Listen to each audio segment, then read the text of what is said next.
Na sequência, aprendendo sobre Jesus com seu nascimento, desta vez vamos aprender também com os magos quando visitam a Jesus Cristo. Uma visita que muito tem a nos ensinar. Se encontra em Mateus 2, a partir do verso 1 ao 12, e vou ler esta porção. Vamos acompanhar? Escute. Tendo Jesus nascido em Belém da Judeia, em dias do rei Herodes, eis que vieram os magos do Oriente a Jerusalém e perguntavam: onde está o recém-nascido rei dos judeus? Porque vimos a sua estrela no Oriente e viemos para adorá-lo. Tendo ouvido isso, alarmou-se o rei Herodes e com ele toda Jerusalém. Então, convocando todos os principais sacerdotes e escribas do povo, indagava deles onde o Cristo deveria nascer. Em Belém da Judeia, responderam eles, porque assim está escrito por intermédio do profeta: e tu, Belém, terra de Judá, não és de modo algum a menor entre as principais de Judá, porque de ti sairá o guia que há de apacentar o meu povo Israel. Com isto, Herodes, tendo chamado secretamente os magos, inquiriu deles com precisão quanto ao tempo em que a estrela aparecera. E enviando-os a Belém, disse-lhes: ide informar-vos cuidadosamente a respeito do menino, e quando o tiverdes encontrado, avisai-me para eu também ir adorá-lo. Depois de ouvirem o rei, partiram, e eis que a estrela que viram no Oriente os precedia até que, chegando, parou sobre onde estava o menino. E vendo eles a estrela, alegraram-se com grande e intenso júbilo. Entrando na casa, viram o menino com Maria sua mãe. Prostrando-se, o adoraram, e abrindo seus tesouros, entregaram-lhe suas ofertas: ouro, incenso e mirra. Sendo por divina advertência prevenidos em sonho para não voltarem à presença de Herodes, regressaram por outro caminho à sua terra. Amém? Deus aplique a sua palavra em nossos corações. Iremos considerar 5 lições acerca deste acontecimento, ou seja, a visita dos magos a Jesus. Primeiro, vamos pensar sobre a atitude deles. Eles vieram de longe, representa isso muito esforço, abnegação e, sobretudo, sacrifício, não é verdade? Pois sim. É que hoje nós temos tantas pessoas que não querem mover uma palha em prol de buscar a servir melhor a Deus e chegar à concretização dos seus propósitos. Servir a Cristo muitas vezes requer sacrifício, abnegação e também de nossa parte esforço.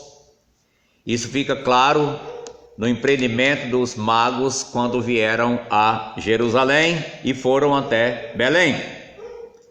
A segunda coisa, eles foram guiados pelos céus, pela luz de Deus, uma estrela, a estrela de Jesus.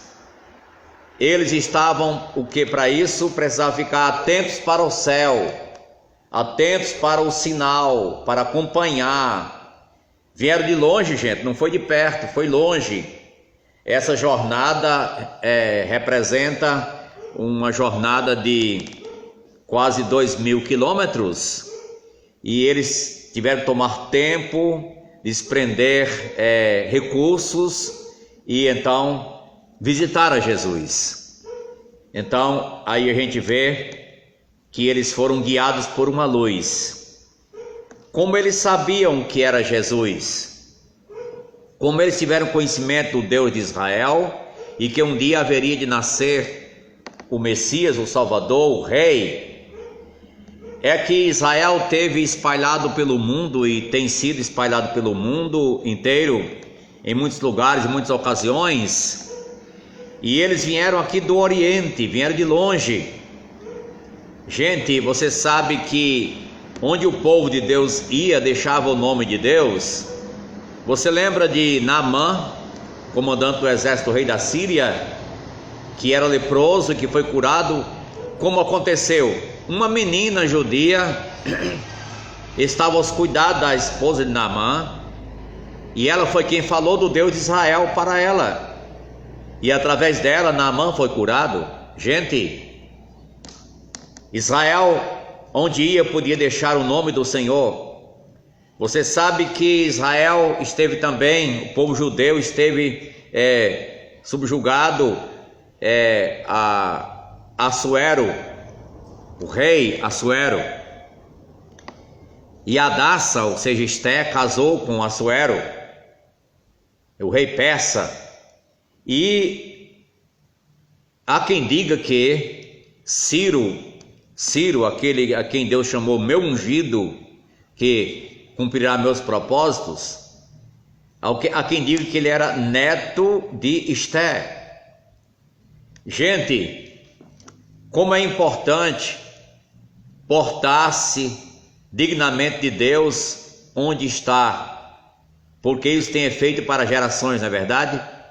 Pois bem, os magos tiveram informação de ser uma representação de uma tribo sacerdotal do Oriente, e que eles estudavam, cogitavam os astros, as estrelas.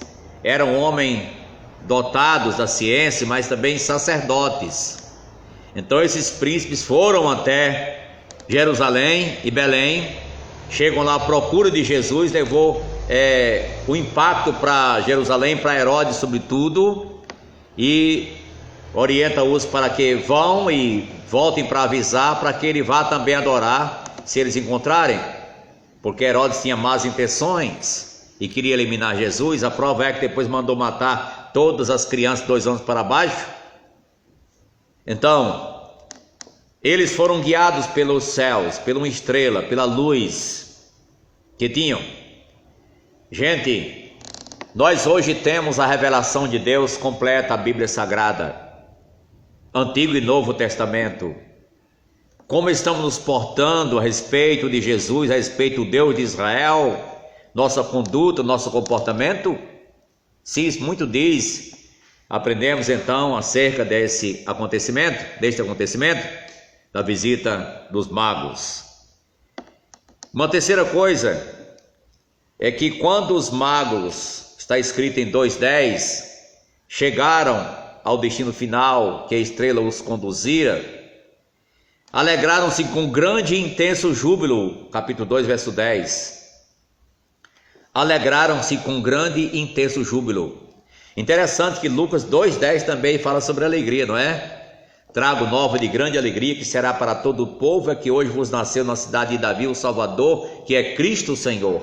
Então está mostrando aí que houve uma alegria para todo o povo, e os magos estavam alegres por terem encontrado Jesus, não é verdade? Sim, a alegria dos céus, a alegria do Senhor inunda o coração daquele que tem Jesus. E a Bíblia fala que em João 5,39, que a Escritura leva-nos a Jesus. Examinais as Escrituras, porque julgais ter nelas a vida eterna. E Jesus então é a razão da felicidade, da alegria para o cristão. O foi para os magos. Em quem está a sua alegria, hein? Alegrai-vos do Senhor. Os magos empreenderam, se abnegaram. Os magos então foram para Jerusalém e chegaram até Belém.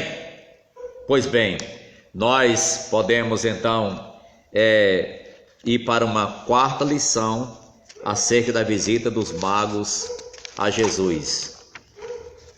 Eles adoraram a Jesus. Jesus é digno de ser adorado. Está no capítulo 2, verso 11. Entrando na casa, viram o menino com Maria, sua mãe. prostrando-se o adoraram, e abrindo seus tesouros, entregaram-lhe suas ofertas, ouro, incenso e mirra. Os magos adoraram a Jesus. Você sabe que tem religião que não adora Jesus. Tem seitas que se diz cristã, mas não adora Jesus. Isso é uma contradição, porque os magos adoraram a Jesus. E os próprios discípulos adoraram a Jesus. Está em Mateus 14, verso 33, quando estavam lá no barco, e que Jesus então deu calma a eles, e sobretudo trouxe Pedro para dentro do barco. Então aqui disse em verso 33, e os que estavam no barco o adoraram, dizendo, verdadeiramente és filho de Deus. Então eles reconheceram que Jesus é Deus, e eles adoraram a Jesus. Já no final deste capítulo, na grande comissão, Jesus se apresenta e aqui seguiram os 11 discípulos para a Galiléia, para o monte que Jesus lhes designara. E quando o viram, o adoraram, mas alguns duvidaram. Os duvidosos não adoram Jesus, mas os discípulos adoraram a Jesus Cristo. E sabe o que mais? Nós encontramos o próprio Deus declarando e ordenando que até os anjos devem adorar Jesus. Está em Hebreus 1:6. E novamente, ao introduzir o primogênito no mundo, diz, e todos os anjos de Deus o adorem.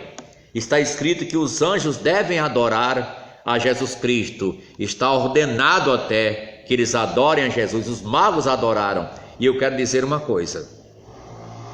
Até no céu Jesus é adorado. Lá no céu Jesus Cristo é adorado. Eu leio Apocalipse capítulo número 4, Apocalipse 4 verso 9 em diante. Apocalipse 4, 9. Quando esses seres viventes derem glória, honra e ações de graças ao que se encontra sentado no trono, ao que vive pelos séculos dos séculos, os 24 anciãos prostrar-se-ão diante daquele que se encontra sentado no trono, adorarão o que vive pelos séculos dos séculos, depositarão as suas coroas diante do trono, proclamando, tu és digno, Senhor e Deus nosso, de receber glória, honra e poder, porque todas as coisas tu criaste, sim, por causa da tua vontade vieram a existir e foram criadas. E em João capítulo 1 está escrito que Cristo foi quem criou todas as coisas. Aí vai para o capítulo 5, e para o nosso Deus, vamos começar com o verso 8. E quando tomou o livro, os 4 seres viventes e os 24 anciãos prostraram-se diante do Cordeiro, tendo cada um deles uma harpa e taças de ouro cheias de incenso, que são as orações dos santos. E entoavam um novo cântico, dizendo, digno és de tomar o livro e de abrir-lhe os selos, porque foste morto e com teu sangue compraste para Deus os que procedem de toda tribo, língua, povo e nação, e para o nosso Deus os constituístes reis e sacerdotes, e reinarão sobre a terra. Verso 12, proclamando em grande voz, digno é o Cordeiro que foi morto de receber o poder e riqueza e sabedoria e força e honra e glória e louvor. 5, 12 está escrito então, Jesus é adorado no céu. Sim, você adora Jesus Cristo? Como está a sua atitude de adoração? Você vem para os cultos de adoração na igreja para engrandecer aquele que é a razão da nossa existência, ele é o motivo do teu louvor, do teu cântico, ele é a tua paz, tua felicidade, tua alegria. Então, vamos para a quinta lição sobre os magos. E eu digo aqui sobre a adoração, eu falei sobre a adoração, que ele deve ser adorado, mas eu quero dizer uma coisa agora. O que a adoração dos magos envolveu? Os magos adoraram a Jesus, não foi? Não adoraram a Maria, não adoraram a José, mas eles o adoraram. Eles adoraram ao Senhor Jesus. E o que envolveu a adoração dos magos? Eles se prostraram, eles o adoraram, e eles abriram seus tesouros e entregaram-lhe suas ofertas: ouro, incenso e mirra. Você sabe que Jesus, depois que os magos foram embora, José e Maria teve que ir para o Egito, não foi verdade? E lá eles viveram no Egito muito tempo, até Herodes morrer, porque quem vai contra Jesus não dá certo. Então, José e Maria e Jesus tinham com que viver no Egito por muito tempo. Ele levou ouro, incenso e mirra. Ele tinha as dádivas. Então, mas eu quero dizer uma coisa: a adoração dos magos envolveu a entrega de algo. Você pode ver que no Antigo Testamento existe o ensino sobre Deus e sobre o culto e sobre a adoração, e você pode notar quantas vezes isso é ensinado, até porque nas festas que Deus ordenou, em Deuteronômio 16, ele diz: ninguém apareça perante mim de mãos vazias. Aprendemos, tradição até nossa, que o culto consiste em louvores, a música, os louvores, orações, leitura das Sagradas Escrituras, pregação da Palavra de Deus e ao mesmo tempo também as santas contribuições. Até as crianças aprendem isso. Eu quero chamar a atenção aqui porque há muitas pessoas que menosprezam isso. Não dão importância, o valor, o momento das santas contribuições na igreja, como se fosse alguma coisa que não deveria nem estar ali. Eu sei que tem igrejas que exageram, parece que vivem para agarinhar fundos financeiros. Isso aí também é o extremo da coisa. O motivo está totalmente errado. Mas nós temos que colocar tudo no seu devido lugar, e Deus estabeleceu o culto, e foi Ele que estabeleceu as santas dádivas e ofertas, contribuições para a manutenção da sua causa. Ele é Deus, o dono do ouro e da prata e todas as coisas. Nós o servimos como fruto da sua dignidade. Há pastores que no momento das contribuições até chegam até a fazer uma justificativa. Gente, chegou o momento aqui que a gente nem gostaria, que é para tirar as contribuições. Você não é obrigado a participar, que está visitando. Gente, não faça isso. Não seja um ensinador de avareza ao povo. Ensina o povo a ser liberal para com Deus, dar de si para Deus, suas santas contribuições, valorizar quem tem valor, que é o próprio Senhor, e o culto a Ele envolve sim as santas contribuições. Então, tenhamos a mentalidade que aprendemos aqui com os magos, correta para com o culto que tem respaldo de todo o Velho e Novo Testamento. E nós vamos ver o seguinte: tem no Novo Testamento uma senhora que vai a Jesus e chora e enxuga os seus pés com os cabelos. Ela molha os seus pés com lágrimas e enxuga com seus cabelos. E aquela mulher ela quebrou um vaso de alabastro aos pés de Jesus. Olha aí, caríssimo.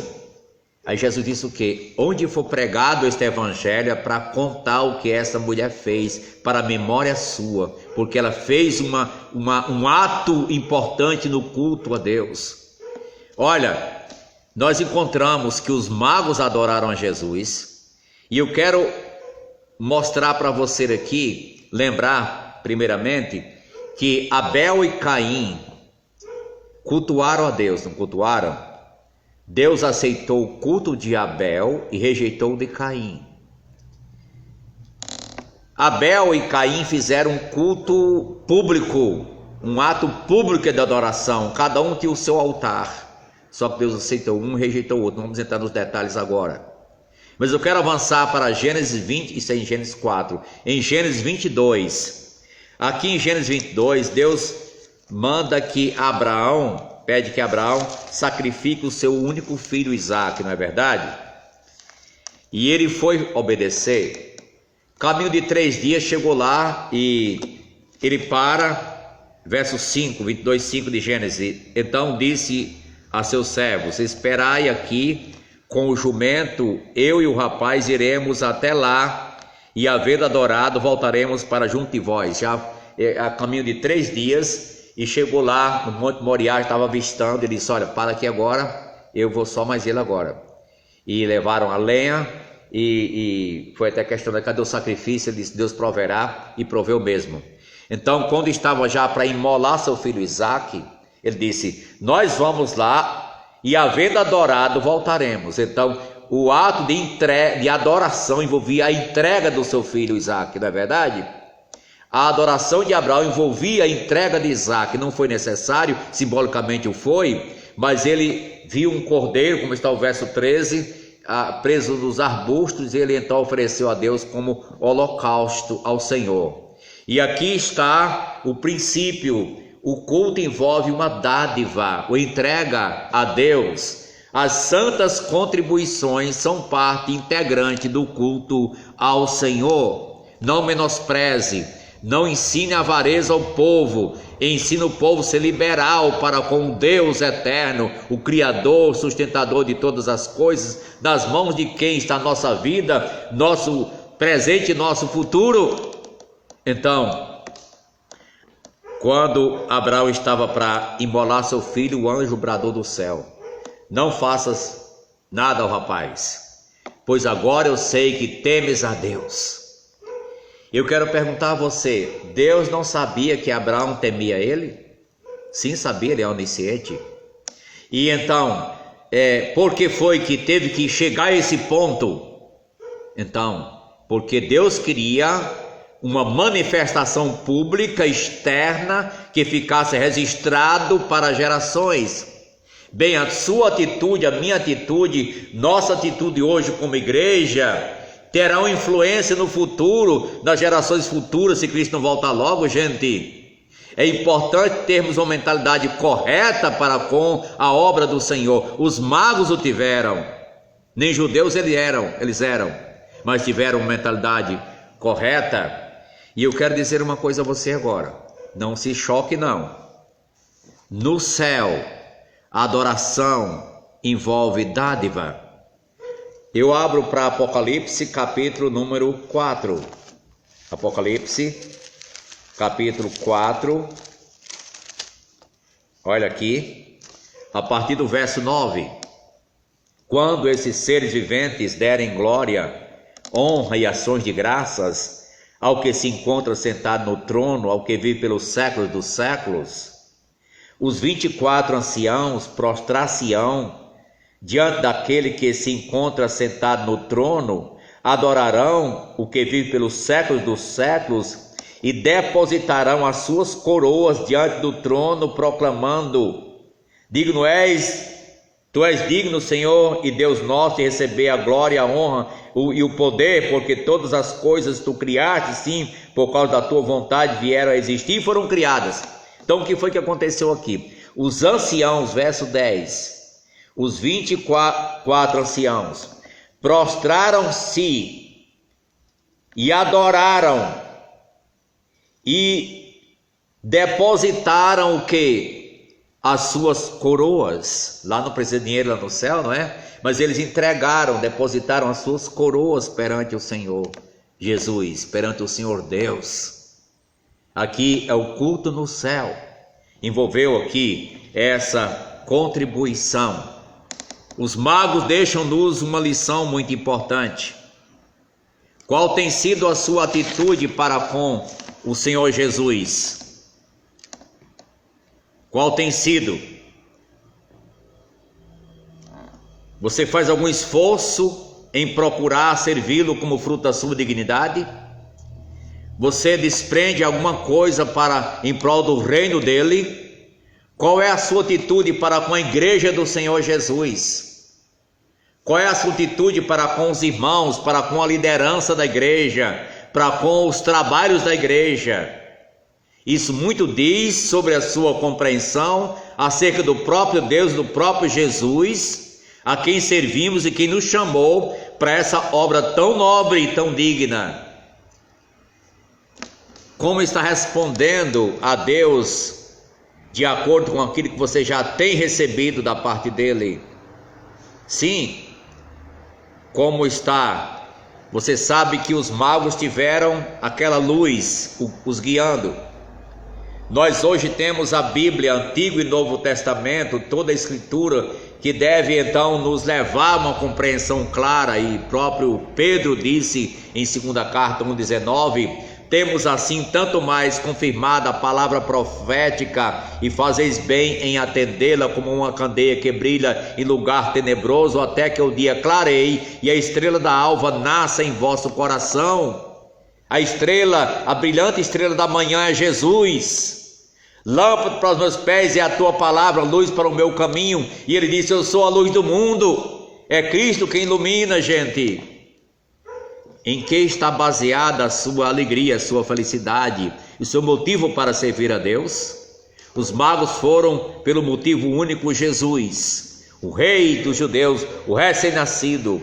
Cristo tem sido a peça-chave, a pessoa-chave para te motivar, te impulsionar a servi-lo com dignidade, com fervor, alegria e dedicação.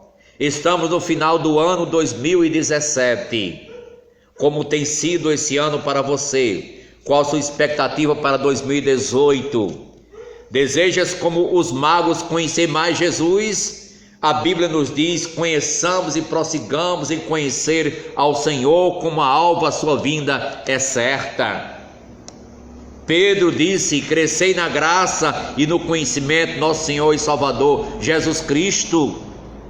Tenha como meta no próximo ano crescer mais no conhecimento de Jesus, amá-lo mais, servi-lo com mais dedicação, com amor. Nós somos muito ingratos, irmãos. Com a lição dos magos a gente fica até um pouco envergonhado. Já vimos sobre os pastores também a atitude nobre que tiveram para com o Senhor Jesus.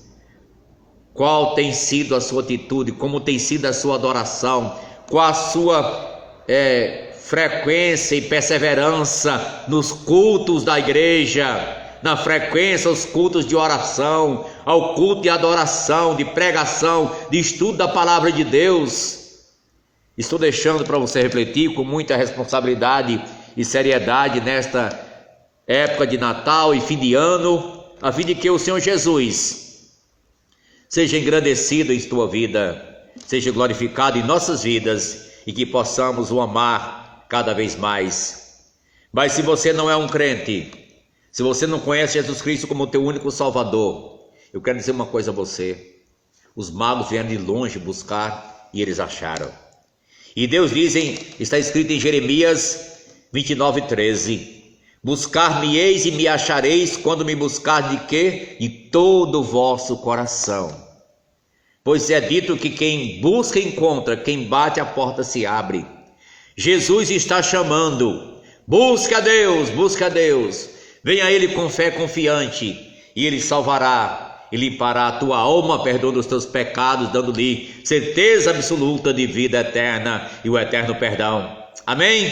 Muito obrigado pela atenção, Deus abençoe, e que nesta oportunidade o nome dele seja glorificado. Você pode partilhar este vídeo com outras pessoas, se lhe ajudou, se lhe encoraja, partilhe com outros. Deus te use para ser um instrumento de bênção para alcançar outros com esta mensagem, para a glória, honra e louvor do seu nome. Amém? Muito obrigado. Deus abençoe.